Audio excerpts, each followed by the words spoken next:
José Manuel, será que o SIGIC é mesmo a melhor forma do nosso SNS conseguir recuperar as cirurgias que têm atraso? Bom dia, Carla. Bom dia de novo. Eu diria que não. E tanto que não é que vai ser substituído. E basta pensar no seguinte, não é? O SIGIC é lançado em 2004.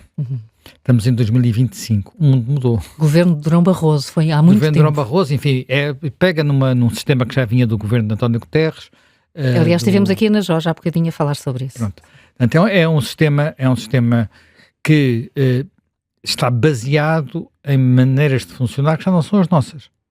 E para as pessoas terem noção disso, basta pensar naquilo que é a nossa relação, que eu suponho que a maior parte dos cidadãos já tem, com a aplicação do SNS 24, ou então com os SMS onde vêm as receitas das farmácias. Sim. O que mostra que existe um tipo de utilização das plataformas à disposição das pessoas completamente diferente do SIGIC. Eu estava a tentar perceber como é que aquilo funciona e havia coisas que me deixavam siderado, literalmente siderado. Portanto, haver médicos especialistas na introdução de códigos. Médicos especialistas na introdução de códigos é uma coisa que as pessoas tenham... existam códigos para codificar doenças, por aí adiante. Agora, haver médicos especialistas nisso revela, inclusivamente, uma rigidez de funcionamento muito grande. Há uma lista publicada em Diário da República de todo o tipo de doenças e intervenção, com uma tabela de quanto é que se paga e não paga, que eu suponho que depois seja a primeira que eu encontrei, é 2009. Portanto, deve haver atualização também. Agora, até os próprios procedimentos mudaram, não é? Por exemplo, uma coisa que agora se fala muito como sendo uma daquelas áreas onde mais facilmente se ganha muito dinheiro a fazer cirurgias extra. Enfim, já percebemos que há a dermatologia, portanto, e há outra que é a oftalmologia. Sim. Há muitos procedimentos em oftalmologia que hoje não têm nada a ver com o que eram em 2009 ou com o que eram em 2004.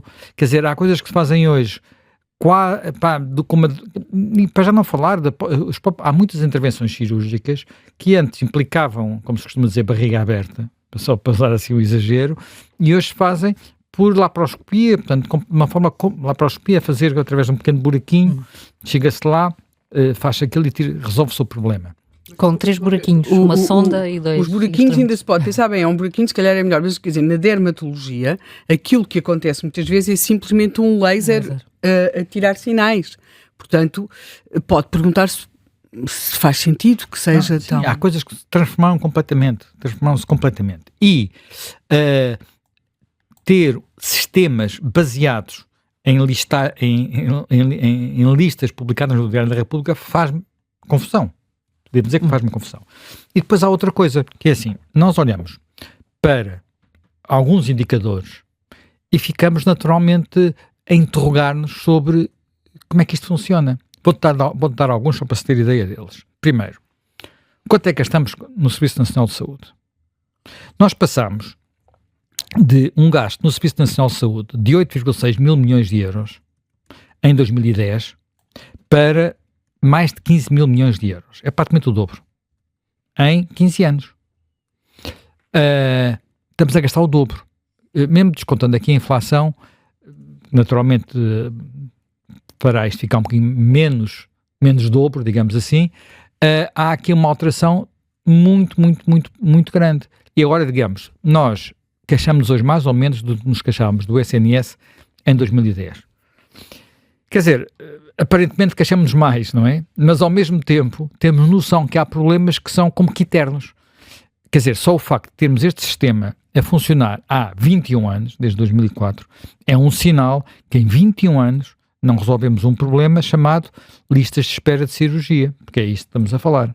Pior, olhando para as estatísticas mais recentes do ano passado, publicadas nestes últimos dias, verificamos que uma em cada três intervenções cirúrgicas, portanto um terço, são realizadas de acordo com esse sistema, o que até viola as próprias normas. As normas diziam que no máximo devia ser um quarto, digamos assim. Estamos a falar de um terço, o que quer dizer que para um terço das intervenções cirúrgicas realizadas nos hospitais públicos do Estado, ou melhor, dos hospitais estatais, 1/3, elas são feitas pagando horas extras, e não é pagando às vezes pouco, é pagando muito.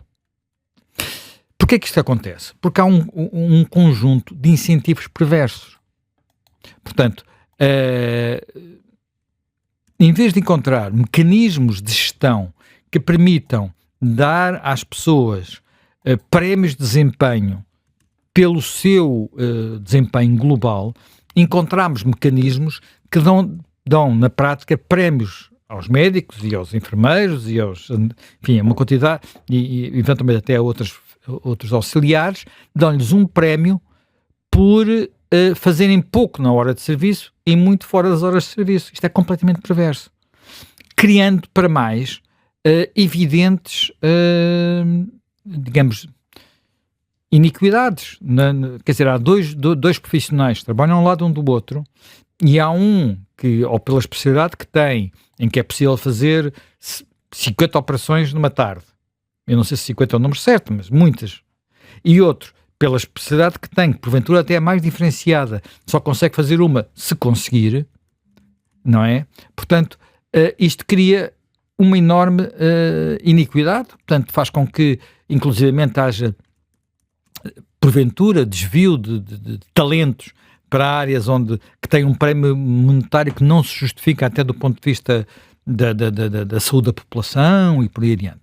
Portanto, nós temos um regime que claramente não serve. E agora, uma das questões que se coloca é se aquele regime que foi anunciado, aliás, a notícia nossa, e hoje foi um bocadinho mais especificado em detalhe no público, o regime que vai substituir este, que de resto não vai substituir este, porque houve este caso. Sim. Era uma coisa que estava no plano apresentado há um ano pela ministra, o plano de emergência, só que, enfim, isto é tão complicado, tão complexo, são tantos códigos, tantas baralhações, tanta entidade a ter que dar a aparecer, que só agora é que estará, digamos, perto de poder entrar em funcionamento, e só em título experimental, e só em setembro. Ok, pronto. Vamos ter um sistema novo. Eu interrogo-me, portanto, não sei o suficiente sobre o novo sistema para saber se ele é o sistema certo. Porquê? Porque, e agora dou-te outro elemento, que enfim não é novidade, temos falado disso aqui muitas vezes, nós temos um dos sistemas de saúde da OCDE em que o dinheiro sair diretamente do bolso dos cidadãos para esse sistema de saúde é mais, em proporção é mais elevado. Estamos a falar de praticamente 40%. O que é que isto significa? Significa que, ao contrário da mitologia de que a saúde é para todos, não, a saúde é diferente porque grande parte da despesa é feita pelos cidadãos ou diretamente ou através de seguros de saúde, que eles pagam na mesma, não é? Ou pagam eles, ou pagam as empresas em que eles trabalham, mas que são pagos na mesma. E o que faz com que nós tenhamos, de facto, aqui um desequilíbrio enorme. Quer dizer, o ano passado, o gasto total em saúde foi, 2023, não sei quais são os números do ano passado, foi de praticamente 27 mil milhões de euros. Estes 27 mil milhões de euros, como eu referi há pouco, mais de 10 mil milhões é dinheiro que sai do bolso das pessoas. E sai de maneiras muito diferentes. Algumas nós nem damos por isso tão habituados que estamos. Sai, por exemplo, quando nós vamos à farmácia e compramos um medicamento. O medicamento não nos é... E atenção, há países onde é. Onde, pelo menos... E nós agora também temos algumas idades e doenças e situações sociais que permitem que seja. Mas em que nós comparticipamos o custo do medicamento. Isto é comparticiparmos do nosso bolso uma parte do custo de saúde, não é? Nós achamos que isto é normal porque sempre foi assim, não é? Mas isto revela outra coisa. É que nós temos sistemas que funcionam bem.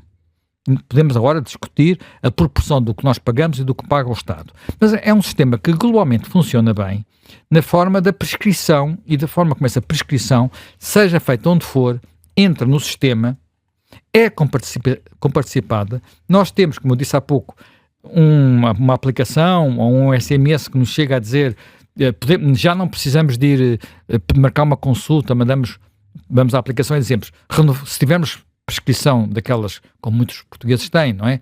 Sobretudo com a idade com que têm, que é permanente, não é? Medicamentos que estão sempre a tomar para a vida, renova a prescrição e alguns num sistema, em algum sítio, há um médico que chega lá e diz, sim senhora, está renovado. Pronto, e depois chega-nos um SMS e já podemos ir outra vez à farmácia. Ou então podemos ter deixado uma venda suspensa e vamos lá acertar contas. Pronto, tudo isso funciona bem. E repara, funciona bem articulando o Estado com um sistema que nós muitas vezes nem nos apercebemos que é um sistema privado. O sistema de farmácias é um sistema privado.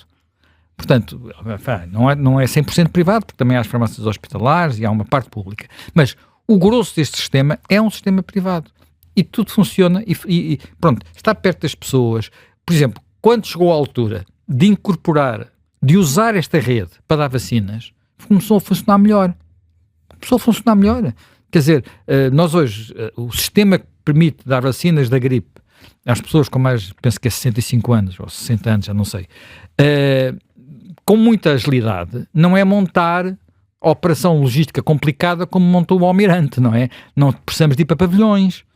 Vamos à farmácia, marcamos lá na farmácia e tal, e, portanto eu faço isso todos os anos, devo dizer, faço todos os anos sem problema nenhum, e se quiser tomar uma vacina extra, porque alguém disse que também convinha tomar para, sei lá, para a pneumonia, que não é comparticipada, ou pelo menos é pouco comparticipada, posso também marcar essa e pago do meu bolso e tudo funciona bem.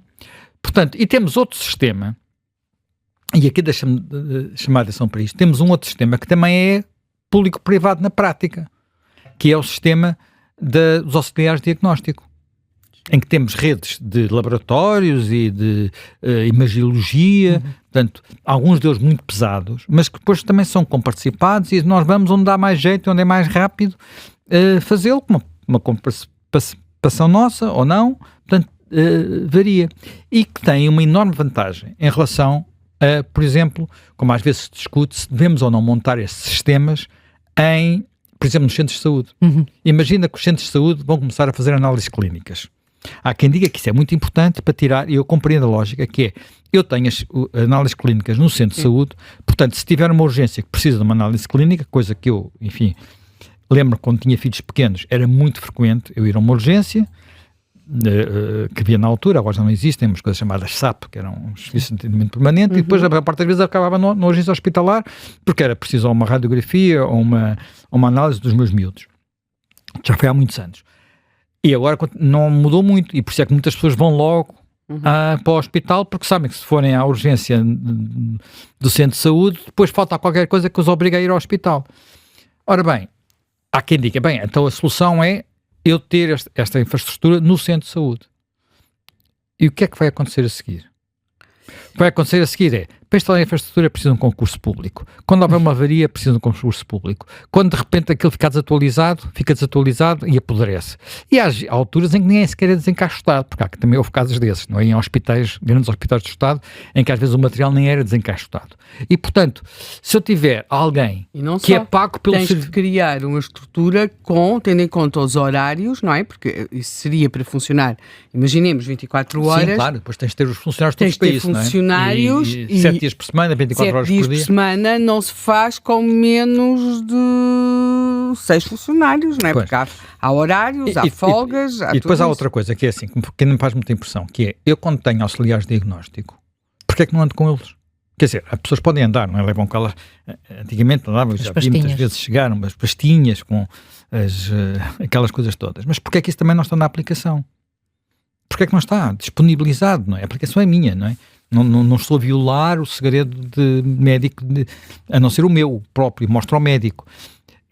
Mas muitas vezes isto não funciona também assim. E às vezes chegam ao hospital dentro do próprio SNS. Dentro do próprio SNS. Dentro do próprio SNS. Uma pessoa vai ao hospital, estou a falar de caso real, a pessoa vai ao hospital de Abrantes, mas depois os exames que lá são feitos não estão disponíveis no hospital quando chega aqui a Santa Maria. Não, eu já tive casos em que, enfim, não fui eu, mas um familiar meu andou com, na altura, um CD-ROM, um CD-ROM entre hospitais.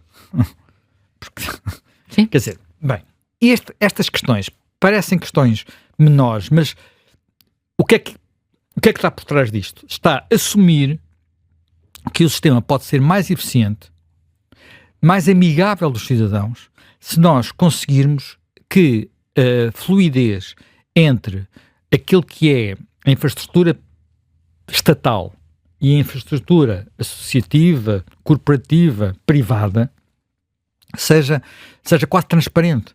Pronto, as pessoas circulem, e em vez de me estar a preocupar com aquilo que eu pago, é o próprio sistema que se preocupa com isso. Como, aliás, se preocupa com outras coisas. Quer dizer, eu não me preocupo eu não sei quanto é que o sistema paga por cada análise que eu faço. Sei qual é a minha comparticipação, e depois há lá um acerto de contas que é feito ao algures. Quer dizer, e muitas vezes com os medicamentos, não sei qual é o preço final do medicamento. Quer dizer, porque aquilo hoje em dia tem só um código, nem diz lá o preço às vezes, não é? Na embalagem. A não ser que eu o compre diretamente sem a receita, eu às vezes não sei. Portanto, e isto porque é que não funciona para muitas outras situações, para muitos outros atos médicos? Porquê? Em boa parte porque os incentivos que existem não são apenas bons para os médicos que fazem 2, 3, 4 ordenados a fazer estes serviços, quando o colega do lado, porque não é cirurgião, ou o colega do lado, porque não é isto ou aquilo, não consegue fazer. O sistema não é só bom para isso, o sistema também permeia o próprio hospital que tem isto, porque se tu reparares, o SIGIC paga ao hospital mais do que o hospital vai pagar ao médico, o que é lógico, porque o hospital tem uma infraestrutura. Portanto, o hospital não tem nenhum estímulo para passar aquela operação para fora do hospital, o que também faz com que às vezes o hospital procure agarrar todas as operações em atraso para não perder esse dinheiro que ajuda, como todos os hospitais estão suborçamentados, ajudam também a compor, não direi o fim do mês, mas o fim do ano. Portanto, este sistema de incentivos está mal. É uma forma de alargar o orçamento que as próprias unidades de saúde têm para poder funcionar. É uma forma de alargar o orçamento. Isso está dito, tu ontem falaste aqui com o professor José Fragata, que foi diretor de um hospital e, portanto, conhece isto por dentro. Ele fala disto mesmo e diz isto tem que ser pensado de outra forma. Portanto, este sistema pode tornar este mecanismo mais eficiente e menos sujeito. Quer dizer, e depois há aqui uma coisa que é muito importante, é que estes sistemas muito rígidos, muito centralizados, primeiro, não conseguem prever todas as hipóteses de, não direi de fraude, mas de abuso. Porque muitas destas questões não são fraude, são abusos, são incentivos errados. Estás a ver? Eu lembro-me, por exemplo, de haver uma situação, na minha vida passada como jornalista, havia uma empresa uma empresa que tinha um sistema em que se pagava, os jornalistas tinham o seu ordenado base e depois, e aliás acho que é um sistema que ainda está nos contratos coletivos, não sei se está, se não, que é, eu tenho o meu ordenado base, se dormir fora do conselho, ganho ajudas de custo. Não é só ajudas de custo. Isso. Uma coisa é ajudas de custo, outra coisa é a mesma coisa que vem no ordenado, que chamava-se pernoita, não sei se é assim que se chama. Portanto, o incentivo para quem ia fazer uma reportagem era para não vir dormir a casa, mesmo quando não se justificava que ficasse a dormir fora. O que fazia a empresa gastar 2 vezes mais, tinha que lhe pagar o alojamento e depois tinha que lhe pagar a pernoita. Era perverso. Isto era um sistema perverso. Portanto, a maior parte das empresas já passaram por cima disso e têm hoje outros regimes e que se sentirem que por uma razão ou outra precisam de compensar o trabalhador, compensam-no, porque percebem que isso é necessário para a gestão das pessoas, com flexibilidade. Isto é muito rígido. Repara, se eu faço uma tabela publicada no Diário da República sobre, por exemplo, agora uma coisa que seguramente agora está neste caso deste médico, sobre tirar pontos que as pessoas têm, tirar sinais.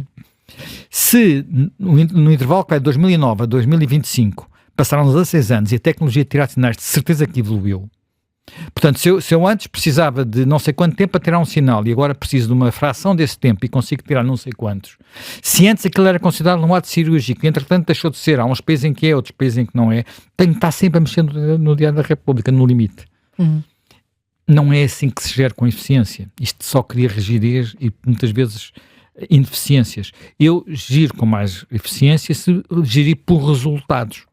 Portanto, por resultados, em vez de se vir no fim do ano, realizei, eu, médico, ou eu, enfermeiro, participei em 100 operações. O meu objetivo era 120 porque era o que era razoável, o meu objetivo era 80. Posso ter uma parte da minha remuneração ser variável em função de atingir ou não atingir os objetivos, coisa que é habitual em muitas empresas privadas. No Estado, não. Portanto, no Estado tem que arranjar uma hora extra para fazer isso. Portanto, se eu tiver uma hora extra, como eu já expliquei, tenho menos incentivo para cumprir dentro da hora normal.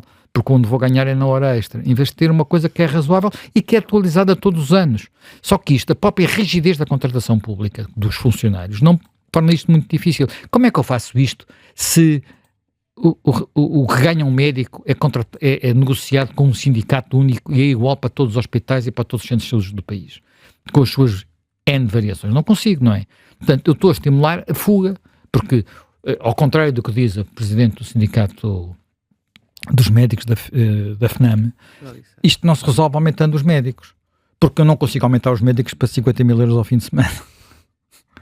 Não é? Quer dizer, e portanto, enquanto houver a possibilidade de alguém fazer isso, a pessoa vai querer fazer isso. Portanto, não tenhamos ilusões, não é? Portanto, isto resolve-se com um sistema que seja muito mais plástico e, sobretudo, tenha a noção de que se nós temos bons exemplos de coisas que funcionam com tecnologia atualizada, como são as aplicações, para os medicamentos, para os auxiliares de diagnóstico, podemos ter isso para as consultas, podemos ter isso para as cirurgias e podemos integrar uma rede que está instalada no terreno, não é? Quer dizer, porque é que falhou o projeto do José Sócrates de fazer farmácias do Estado? Porque não eram eficientes. Lembras-te, foi anunciado uma tomada de posse do governo de 2005, morreu rapidamente.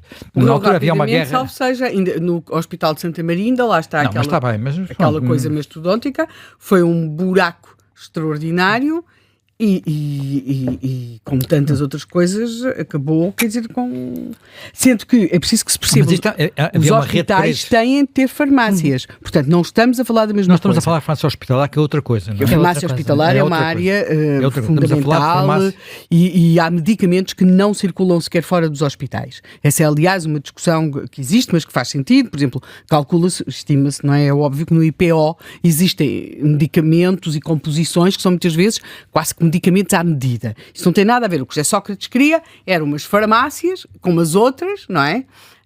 Concorrer com as farmácias. Bem, o ambiente era diferente, na altura havia uma dívida gigantesca às farmácias, havia um lobby das farmácias, aliás o lobbyista agora já chegou a ser candidato pelo Partido Socialista à Câmara de Cascais, portanto tudo isto, o mundo dá muitas voltas, o principal lobbyista dessa Associação Nacional, portanto isto evoluiu hoje em dia. Não se acumulou a mesma dívida, a coisa é diferente, funciona bem e nós podemos fazer o sistema evoluir, sobretudo porque é o seguinte, nós não somos um país rico. Se temos equipamentos instalados, por exemplo, uma das coisas que faz impressão é assim, quantas horas funcionam as salas de operações dos hospitais portugueses? Funcionam 3, 4 horas por dia? 5 dias por semana em vez de serem 7? Ou só funcionam ao fim de semana se tiver um médico a ganhar horas extra? Quer dizer, tudo isto devia ser, quer dizer, nós temos que usar melhor os recursos que temos, que são escassos, e para usar melhor os recursos que temos implica usar todos os recursos que temos, incluindo aqueles que estamos a pagar do nosso bolso diretamente, e não estamos a falar de pouco dinheiro, estamos a falar de 40% dos gastos em saúde, é muito dinheiro, que nós não contamos com ele, que não sai diretamente dos nossos impostos, mas sai diretamente do nosso bolso. E nós precisamos dele, não podemos abdicar dele, e não é só para não termos filas de espera nas urgências. Não é só para isso. É para muitas outras coisas.